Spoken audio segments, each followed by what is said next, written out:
JT Crowley is Talking Books. On the show, you'll hear from emerging talent and seasoned veterans from around the world. They'll give you their take on the writing process and how to create the secret sauce of page-turning deliciousness. Let's get into that magical mixture of the art and science of creativity. Here's JT Crowley, author of The Smart Kids, and your podcast host. Hello, I'm JT Crowley, and I'm delighted to welcome on the show today Bruce James Wilson from Florida's Space Coast in the United States of America to talk about his book, The Oubliette. Now, when I first looked at the book, my initial thought was, why the title? And what is an oubliette? Why the title? Well, that I'll let you all figure out. And when you've read the book, you can decide for yourself why the author called the book The Oubliette.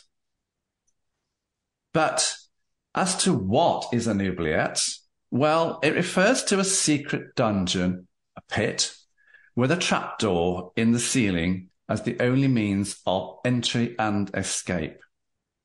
The word itself derives from the French word oubli, which translates as forgot. So simply, an oubliette was a secret pit, dungeon, mainly in a medieval castle where prisoners were thrown down and forgotten about. Does this give you a sense of what's coming down the line? Maybe, maybe not. But formulate your own opinion once you've listened to this podcast and looked at the book. Just to give you a little insight as to Bruce himself, he was born in Miami and spent most of his childhood boating in the Biscayne Bay area, no doubt trying to keep cool from the hot Florida sun. And no doubt trying to look cool at the same time.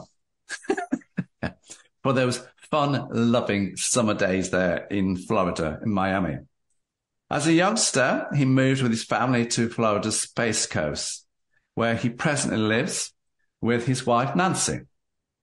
However, he does most of his writing sitting on a veranda in a cool oasis of woodland estate at his sister-in-law's house in North Carolina. And having previously chatted to him there on the veranda, while we were putting this podcast together, I can't but agree with him what a wonderful place to write, with the local bird life singing in the nearby woods. It's a pity that we can't do the podcast from there, everybody, because it was breathtaking, and the bird life behind him was singing away. It was just stunning. But there you go. You're just going to have to put it with him, everybody, sitting in his Florida house.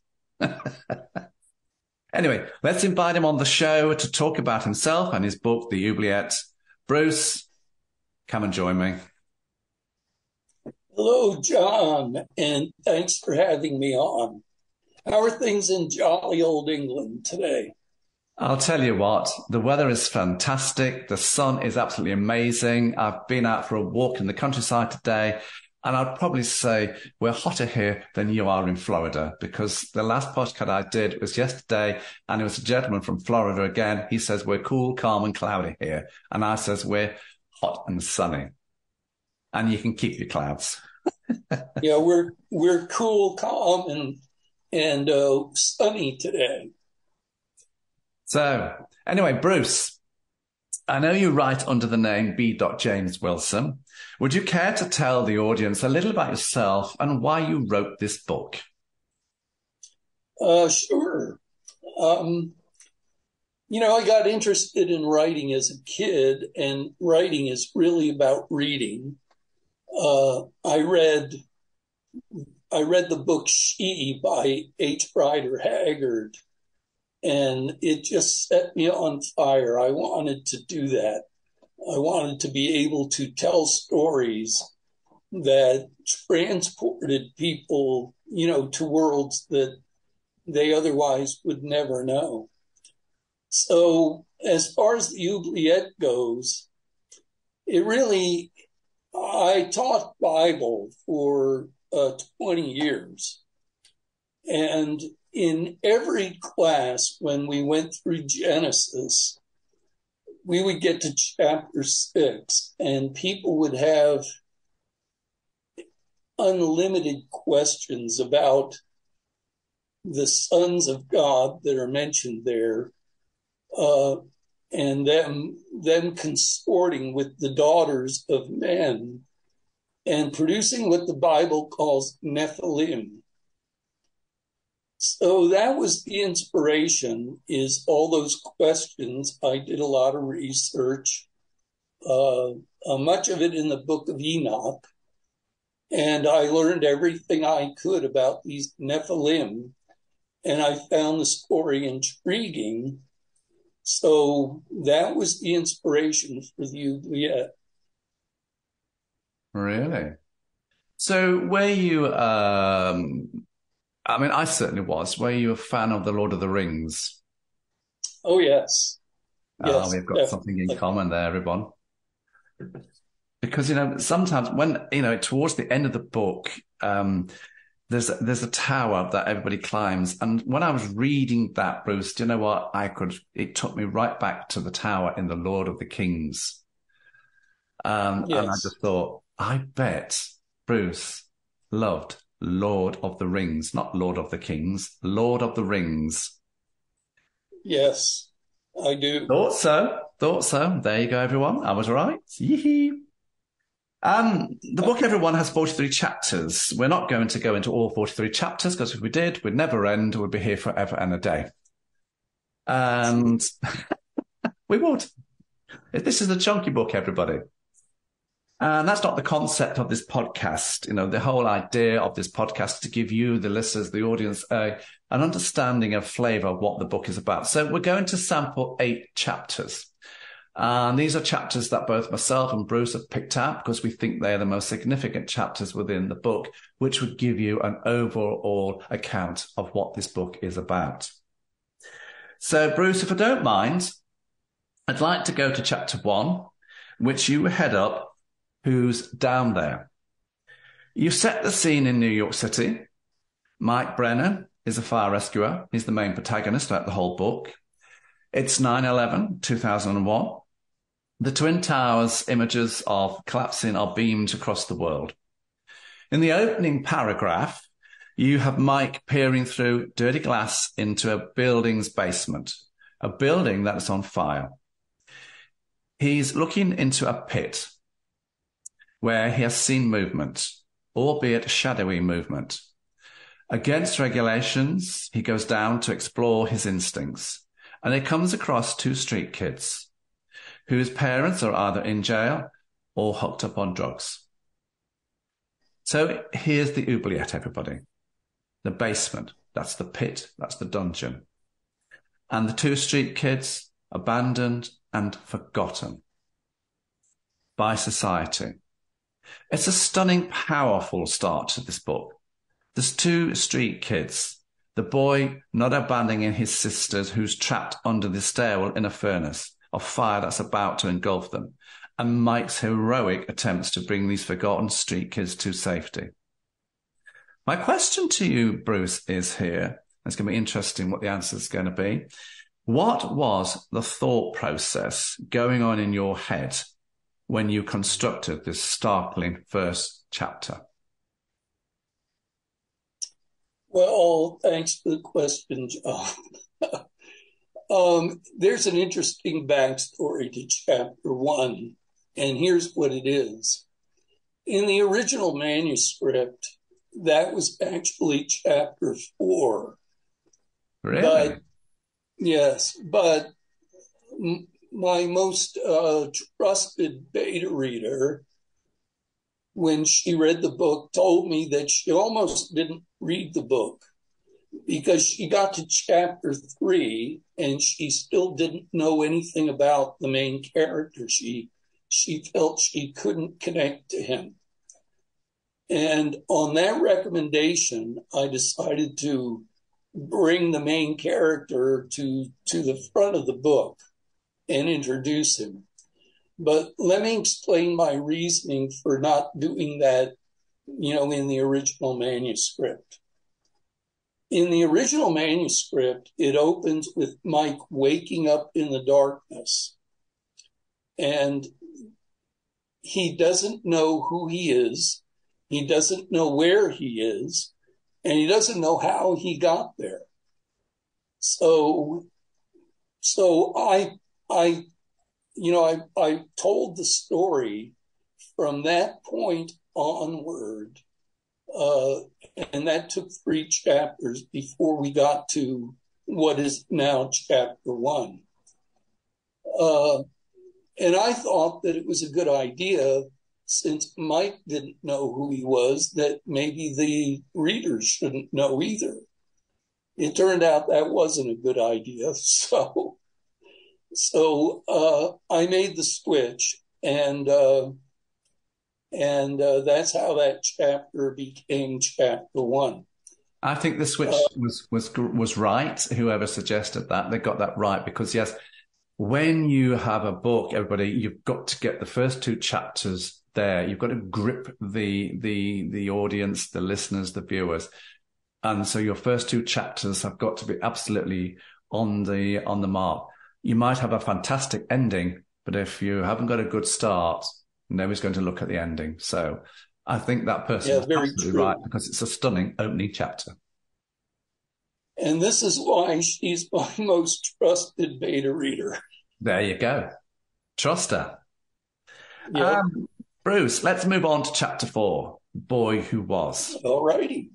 This chapter for me, Bruce, captures an inner imprisonment people can find themselves in a world of their own darkness. People can be in their own dark hole with only one way in and out. People who society, a bustling society, have forgotten, don't want to know about. They're in their own inner oubliette. So here we go again, everybody. Oubliette is coming up in the book. Trapped in their own minds. So, you can have an oubliette be a physical thing, and it can also be a mental thing as well. And this is the mental bit. And the story of Michael here, the image of a small boy who had seen too much and known too little. One of hundreds, perhaps thousands, who wandered the streets and alleys of the New York City, never knowing the warmth of human kindness. Michael fears of vertigo, which if you have ever been unfortunate enough to experience, anybody, it's terrifying. So, Bruce, can you tell us why the storyline in this chapter, and why now in the book, this time in the book? Certainly. I guess I want to say that you've perceived the right thing. We live in 3 worlds. We live in a physical world, an intellectual world, and a spiritual world. And the story that I'm telling in the Oubliette is about how all those 3 worlds intermingle and relate to each other. So Mike has found himself in this dark place. And as I said, he doesn't know who he is. He's suffering from amnesia. And suddenly this boy appears. Well, I have to tell you as a writer that sometimes stories, they take their own path, and characters come up and they sort of take over the story. I attribute that to the spiritual aspects of writing or any art. And that's kind of what happened with the boy. Is I wanted Mike to begin to remember something about his childhood. And so I sort of told that story in there. But I wanted to make it real to him in the moment. And so this boy, who's sort of a combination of him in his childhood and the boy he was trying to rescue in the basement, he suddenly appears to him in this darkness. And he becomes sort of a path. Is Mike, the boy, keeps appearing and disappearing, and Mike is kind of following him. And what's happening is the boy is leading Mike to the Oubliette, where the rest of the story will take place. Did I answer the question? You did, because when I read that chapter, I immediately thought he's got flashbacks here of the boy he's rescued from, in the chapter 1. And Yes. I also started to think, is it the boy in that chapter, or is this the boy in himself when he was younger, or is it both? And I'm thinking now, maybe it's a little bit of both, but let's the viewers make their own mind up. Bruce, I want to go on to chapter 12. Now, we are moving quickly through the book, everybody, because when I do the podcast, I always pick a few chapters from the beginning and some towards the middle and some towards the end. So you get a flavour of what the book is about. So chapter 12, Bruce, you wanted this when we were talking about what chapters to put in the podcast. You specifically said, I want chapter 12 to go in, which is headed up Sticks. Now, so you said to me, well, as I said, it's a very significant chapter to you. So you start the chapter off, I quote, "In Mike's next awareness, he was lying naked in a fetal position on the cobbled floor of the Oubliette, facing the great wooden doors. You take us back to the opening chapter scenes of Mike in the burning building basement, 9/11, and the street kids. This is what I think it is. Why is this chapter so important for you? And would it be important for those people who want to read the book?"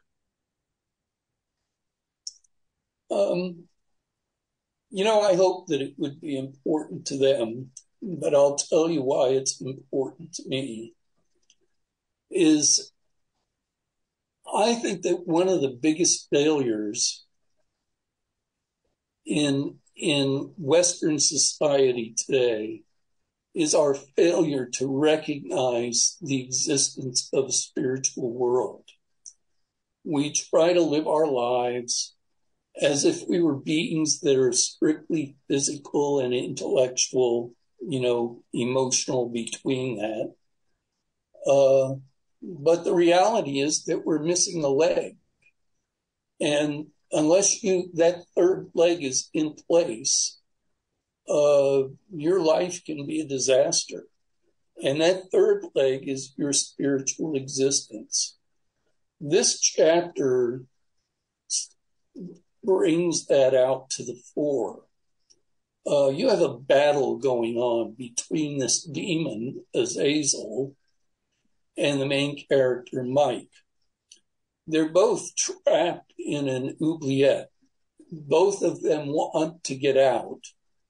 And in order to do that, Azazel is trying to convince Mike that they can only do that through cooperation.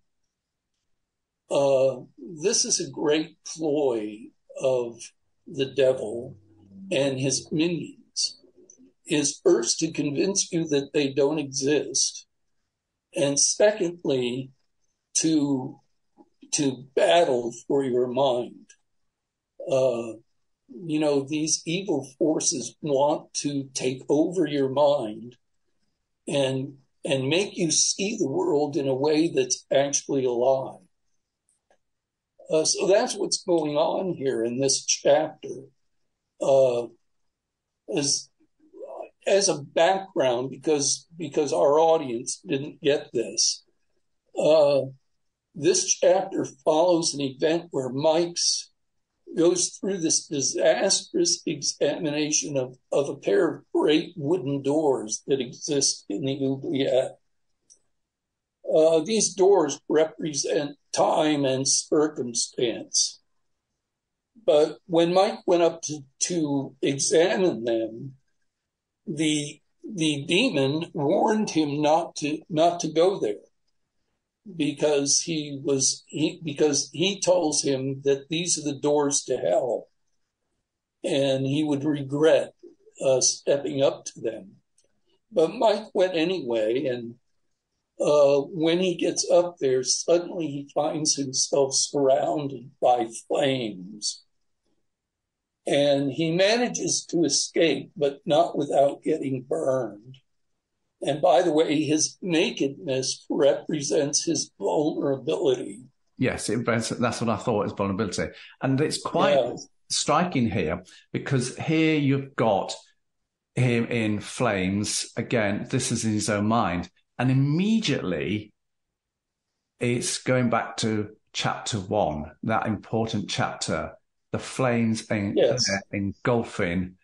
He's rescuing the 2 street kids. He's facing flames there as well, but they're physical flames. Yes. These are mental flames. Yes. And they're spiritual flames. That's the whole concept of the Oubliette.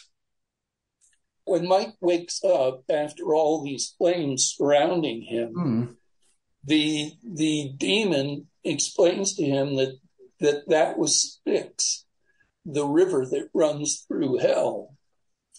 Well, I had 2 purposes in this, and the one was to show how the demon is manipulating Mike, and the second was to try to open people's eyes to the fact that this burning hell that the Bible talks about actually exists. It's for real.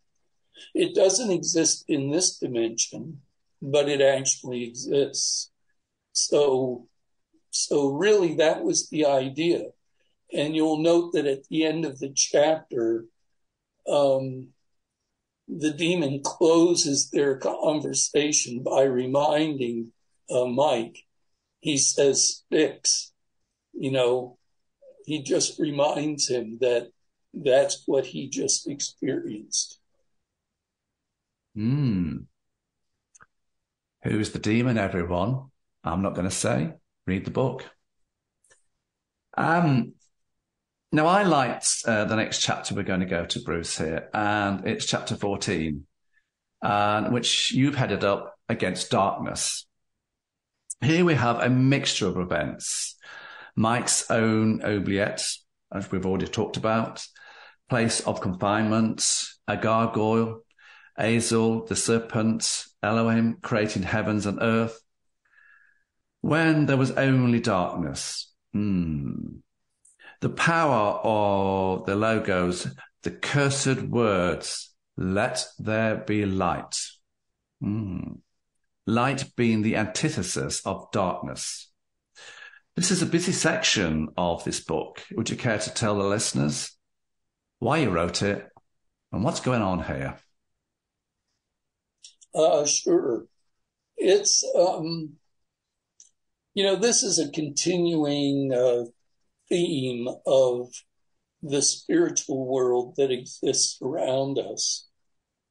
And what's happening is Azel is trying to convince Mike that evil is good and good is evil. I point out that this chapter, the whole point of view of this chapter is from the demon's point of view. And that, again, he's lying because he's almost incapable of anything else. And in his lying, he's trying to convince Mike that evil is good and good is evil. So he introduces the idea of rebellion, and he explains to Mike that Mike himself is part of a rebellion against God. And that is true by default. He, at the same time, in this effort to convince Mike, he he does what Adam did in chapter 3 of Genesis. At the very beginning, was he tries to foist responsibility off onto God. In Genesis, when Adam is eaten from the fruit of knowledge, and God calls him on it, Adam's response is, it was the woman. In other words, I'm not at fault. It was the woman that you gave me. And so you can see that Adam tried to blame God for what happened. And of course, it's then that they realized that he was naked, wasn't he? Yes. And you talk about that, in your book with Mike. So this is all tying up everybody. Now, let's go to chapter 20, Bruce. And I've got a little bit of sense of humor here, everybody. This is just my humor. Because the title of the chapter is called Assessing the Situation. Now, when I first saw this, it immediately took me back to the musical Oliver. And there was a character in that musical called Fagin. And he was played by the actor Ron Moody. And there's a scene in the musical Oliver. We are reviewing the situation. So it was just my sense of humor here when I saw the title, Assessing the Situation. I immediately thought of Fagin in the musical Oliver reviewing the situation. Because it's about the same. We're assessing the situation. It's doing the same thing. We are. That's by the by. It's got absolutely nothing to do with the book, everybody. It's just my little sense of humor. And we all need a sense of humor, believe you me. So yes, we do. This is a short, snappy chapter involving Tony, Phil, and Jim, who, these are more sub-characters, everybody, coming into the book. It's nicely embellishing the overall story. We're getting Mike out of a hole. But so I'm asking the question is, what made you, Bruce, put this little storyline in the book at this stage of the book? Yeah, I do like Fagin's response. Well, this chapter could be subtitled, Meanwhile in Another Dimension.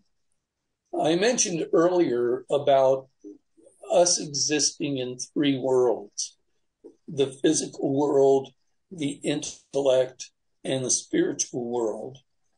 And what's happening in this chapter is the physical world. Jim and Tony and Phil and the others these are fellow firefighters who are trying to rescue Mike from a collapsed building that he's in. And so this is the physical world. Mike's condition in that world is where there's an ongoing war in the spiritual realm. It influences the daily life in the physical world. And in that world, Mike's condition is grave. While in the Oubliette, Mike, in that awareness, he knows he's injured, but he doesn't feel that he's dying. And I don't know if any of the viewers ever saw the movie Jacob's Ladder. There was a bit of that movie is an inspiration in this book. And in the movie, the whole movie, an hour or so long, is a story that's going on in the mind of a guy who's just seconds away from dying. So it was a real interesting movie, and it kind of, that idea leaked over into the inspiration for the Oubliette. So yeah, this chapter is about Mike's team members trying to rescue him And of course, coming to realize how close to death he really is. Because this is the building that he's in right on from chapter 1, rescuing the 2 street kids, isn't it? Yes, it is. It is. And so what's happened is the building has collapsed on him. Yeah. So you see, everybody, how powerful a opening chapter has to be, because it reiterates right throughout the book, and it's done brilliantly here. Now, chapter 27, Under Attack. This is you bring us back to 9/11, 2001, Manhattan, a place I love very much. Jim, Tony and Phil are desperate to rescue Mike, so we're still in this building again, everybody. And of course, they're asking for a jack because they need to get a jack to get him out. But the jack is not going to be coming, because there is the attack on the World Trade Center on that day. The Twin Towers collapse, and any rescue item is going to go towards the Twin Towers. So this is a poignant chapter, I think. It's, particularly for a lot of Americans, that day is very, very, significant. Talk us through this chapter, Bruce. Okay. Why are you talking about that? I mentioned earlier that the spiritual world that exists around us has influence on the physical world that we live in each day. There's a war going on, and people don't realize it because it's invisible to them. But I'm convinced that in the largest sense, the attack on the towers was spiritually motivated. And again, this chapter is a chapter that's taking place in the physical world. And it's the chapter in which Jim and Tony and Phil and Mike's team come to realize that they don't realize that Mike is under attack in a spiritual realm, while they suddenly realize that they're under attack in the physical realm. So it adds a lot of tension to the story, because what ends up happening is the disaster at the Twin Towers draws all of the resources that were focused on saving Mike. It draws them away, and suddenly they can't get the equipment they need. They can't get the supplies that they need. It's a major disaster for Mike. And he puts his team in the position of having to choose, or having to figure out what they can do to try to save him. They're on the verge of giving up. And, that's something that Jim refuses to do. So it establishes that bond between he and Mike, but it also establishes the reality that Mike is caught up in a spiritual realm, and that realm is influencing the physical world. Interesting. Now, for me, the book takes a different, takes a different twist, takes a different route. And for me, this starts at chapter 30, Gog's Vengeance. And when you read the book, everybody, I think you'll agree with me that Bruce is taking us onto a different plane here, a different level, different playing field, but still within the realms of what the book is all about. Here we have Hazel talking about a child. Is it the child of Mike when he was a boy? Don't know. Up to you, the viewer, to find that out.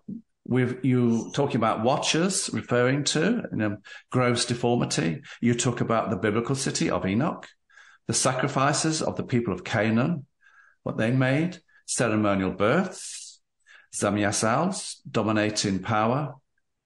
I know who Gog is, but can you tell the listeners the significance of Gog, not only in this chapter, but throughout the book? Okay, I'll try.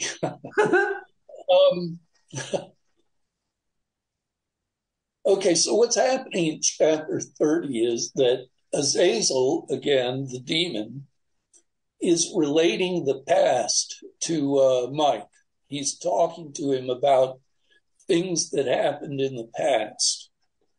And Mike wants to know very much in this negotiation that's going on between he and the demon about how they can escape the Oubliette. Mike very much wants to know why the demon is imprisoned here. What did you do to deserve this? I mean, your buddies, Mike points out to him that your buddies aren't here. You're the only one that's here. Why is that? Azazel is very reluctant to relate that truth. And so he begins by giving Mike a history of man, of the world, even before man was a part of it. But in this particular chapter, he's talking about the result of the relationship between these fallen angels and human women. And that relationship was these deformed giants that used to roam the world. And the giants are very significant. I'm not going to get into that here because it's a very deep subject and it would take hours to go through. But they're very significant in the history of what happened in all three realms of the world. So what's happening here is, I think a major point that Mike makes in this chapter is that men learned the art of war from these fallen angels whom they saw as gods. And these gods, in an effort to try to replace men on the earth, men were created in God's image. These fallen angels wanted to create a race in their own image. And so that's what these Nephilim, these giants, were. They were the result of this union between human women and fallen angels. And it turned out to be an absolute disaster. And it was a disaster for everybody eventually. It was a disaster for men, for God, for the fallen angels, and for the giants themselves. So anyway, the important point is this, that because of Gog, Azazel taught the people of Canaan the art of war. The people of Enoch. He taught them the art of war. And as you know, as everybody knows, it's with us to this day. Wow, fascinating. Let's go to the final chapter that we're going to talk about, Bruce, which is chapter 38, Demonic Confession. For me, Bruce, this book is almost a tale of two stories put into one book. Because at the beginning, you have Mike rescuing street kids, and from chapter 30 onwards, you change gear, so to speak. We read more about high priests, magical powers of the beings. You take us on a completely different plane. For example, in this demonic confessions chapter, you talk about Nimrod and his entourage of soldiers. He took a lion by his side. We have an angel trinity who has come from heaven to earth so that the Lord would have first-hand knowledge of Nimrod and his affairs. We've got a tower with many levels, characters like Dur-Enki and Melchizedek. I have to say, Bruce, I've never known a book to be so dramatically different from start to end, both in characters and in the storyline. Why have you done this? Okay, so prior to this chapter, the story becomes rather metaphoric.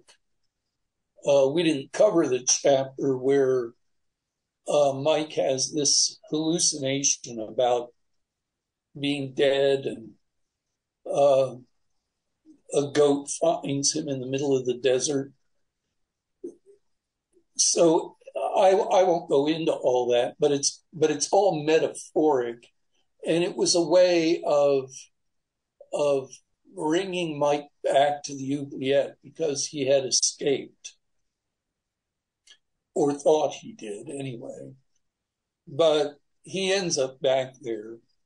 In chapter 38, what's happening here is the point of view has changed to a third person. It's a narration now. And what's happening is happened in the past. We're talking about Nimrod, who has built the Tower of Babel, which, as you may know, was built in defiance of God. In other words, it was man expressing his independence and intellect, And the tower, of course, has got different levels. And there was only, the high priests and people who were allowed to go above the third level. Am I right? Yes. Yes, you're right. And that's me. That's all speculative fiction. That's brilliantly done. But the story is about a confrontation between God, who's represented in the angel named Trinity. The Bible frequently refers to an angel called the angel of the Lord.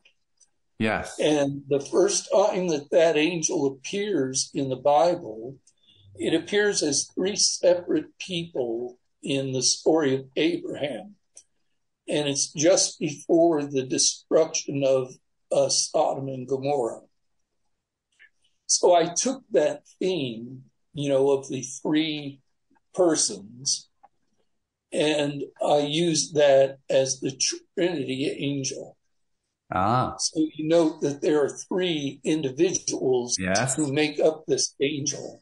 And of course you could write another book on the Trinity, couldn't you?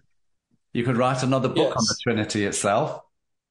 You certainly could, and there's been many written. Yeah. So this angel represents God, who's confronting Azazel for his crimes, because Azazel is the one who has inspired the tower and all of this stuff against God. And so God confronts him, and in that confrontation, God shows Nimrod and the people that Azazel is a liar, that he's not really a god. He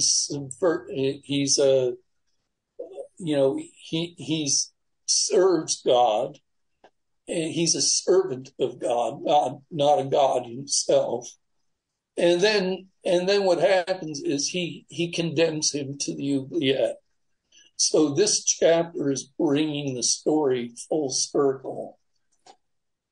And Mike gets his explanation about why Azazel is imprisoned there. There you go, everyone. Bruce, what's next for you? Any more books coming down the line? There are. I'm old, John. I'm an old guy. old in maybe, not in spirit. Well, I hope not. Yes, you're right. I hope not.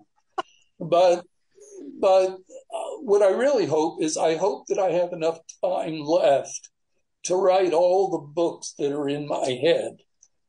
I will tell you this. I'm working currently on 2 new books.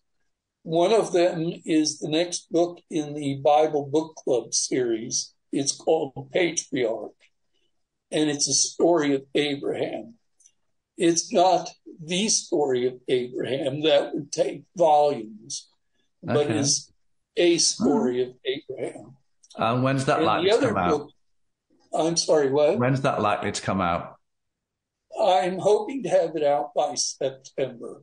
Ooh, let's hope we get to interview him again, everybody. Yes.